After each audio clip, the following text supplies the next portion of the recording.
Okay, let's draw the largest hexagonal pyramid that fits inside of a cube. Okay, so how is this going to work?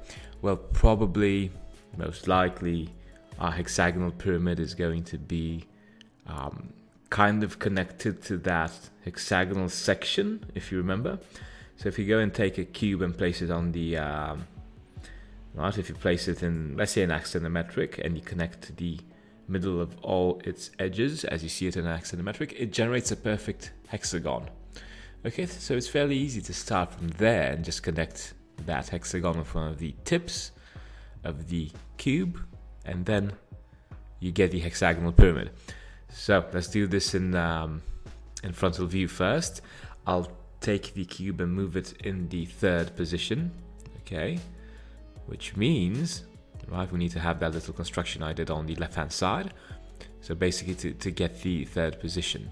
So what is that? Just connected a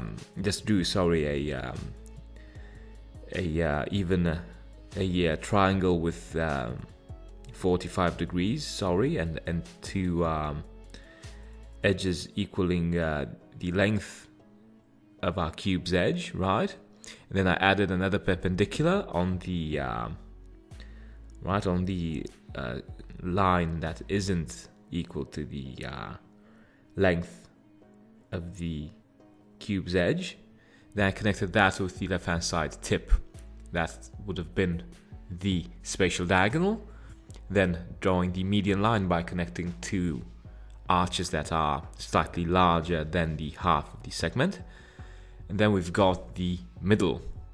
Okay, just go through that again, right? And it's going to make sense. Basically, that's helping us just skip the part where you need to move a cube from the first position to the second position to the third position. Okay, so 45-degree triangle, then another perpendicular on the third edge, right? Connected with the left-hand side tip, and find the middle, and there you go. We've got the spatial diagonal with its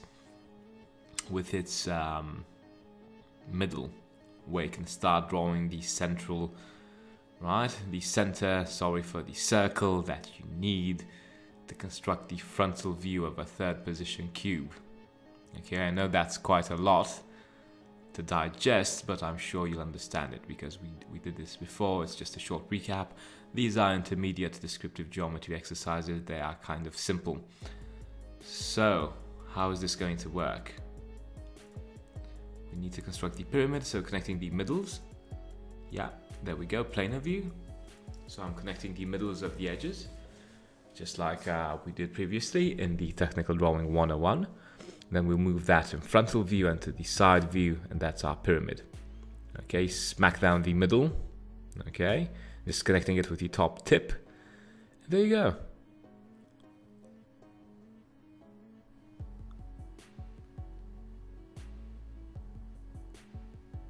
There we go, just connecting everything up.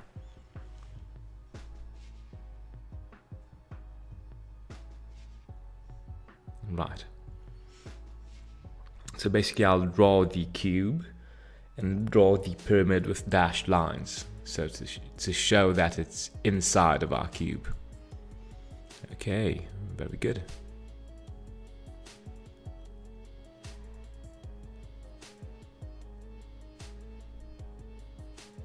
Just like so, yeah.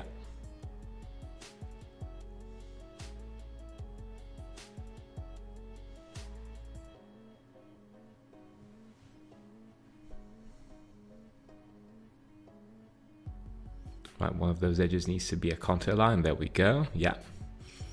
And that's how you generate the side view. And I'll basically thicken the outline of our cube, the edges of our cube, and then go for the pyramid. And once that's done, we will go for the axonometric, okay, the isometric axonometric of this. Okay, fairly simple stuff.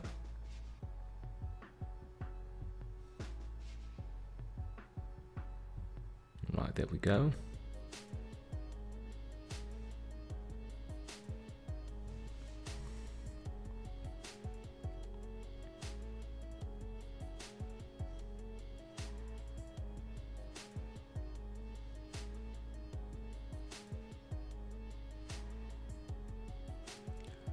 There we go, yeah. Frontal view time. Dashed lines again because the pyramid is inside of our cube. And then let's connect everything up. Yeah, fairly simple. Dashed edges. And there we go. Just a couple more edges and then we'll go for the isometric. Fairly simple exercise. Just a bit of logical consistencies that we need to understand.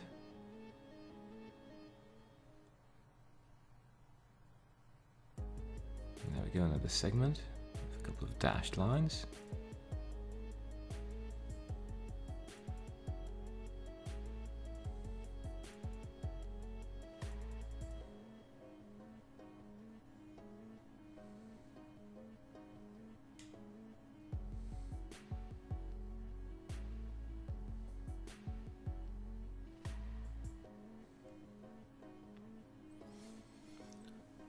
There we go, let's draw the axes and mark the axes, OX, OY, OZ.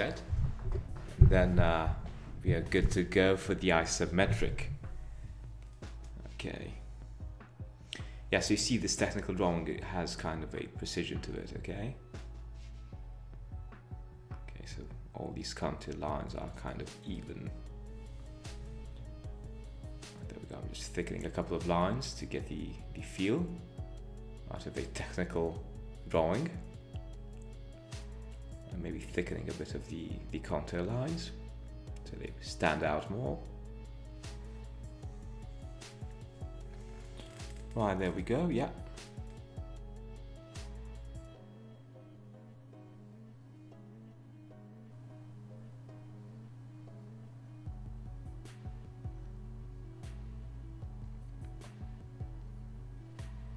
Right, let's go for the isometric. So how do we draw a cube on its spatial diagonal in an isometric axo? Fairly simple. Just drawing the middle section and then adding width to the middle section, okay? If you remember, we are drawing the central plane right now, so copying the height from the frontal view, all the other dimensions as well.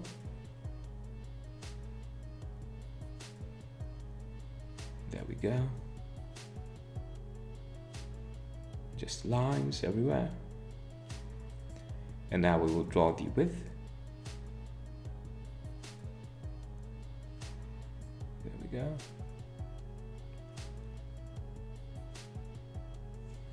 We copy that from the planar view.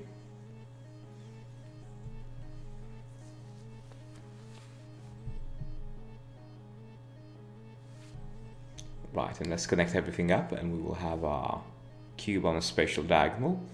And this time I don't think we should draw the pyramid with dashed lines. We will just draw the pyramid and its cast shadow and just leave the cube as construction lines. There we go, connecting to the two opposing faces. As I said, the easiest way to draw any of these volumes sitting on a spatial diagonal is to connect their opposing faces. There we go, yeah.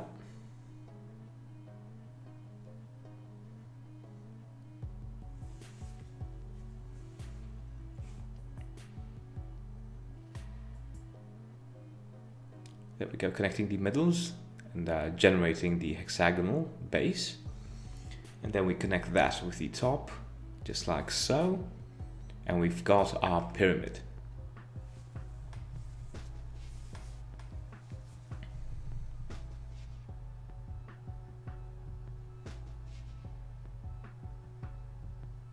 There we go, that's the base. Let's thicken the contour lines where there are contour lines. And then go for dashed lines.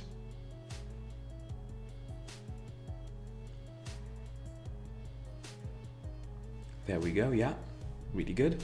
Let's connect everything up.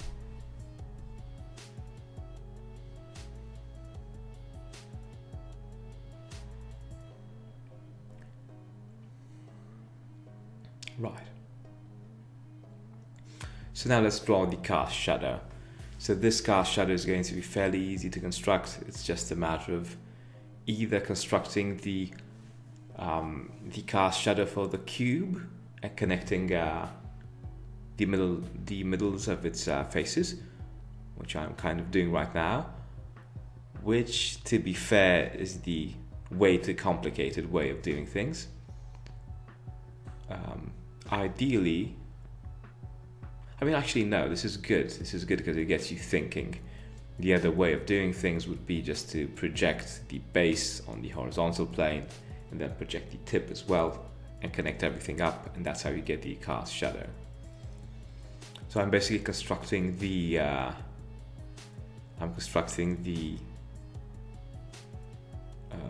points, yeah, that form the cast shadow for our cube, and there we go. So that's going to be the cast shadow for our cube. Now we are going to get the middles. Okay, just projecting the middles on our segments.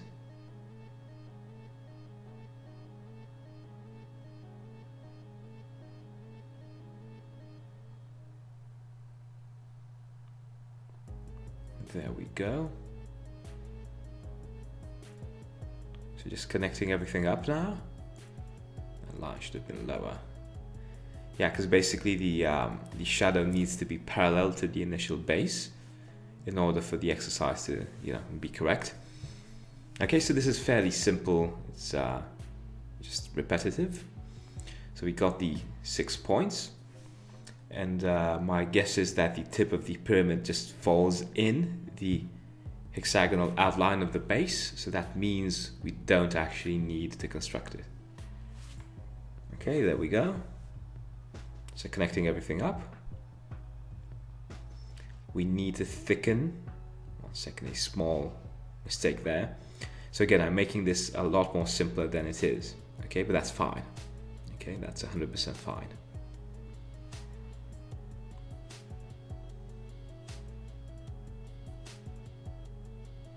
Okay, let's connect the outline of the cast shadow and we are done.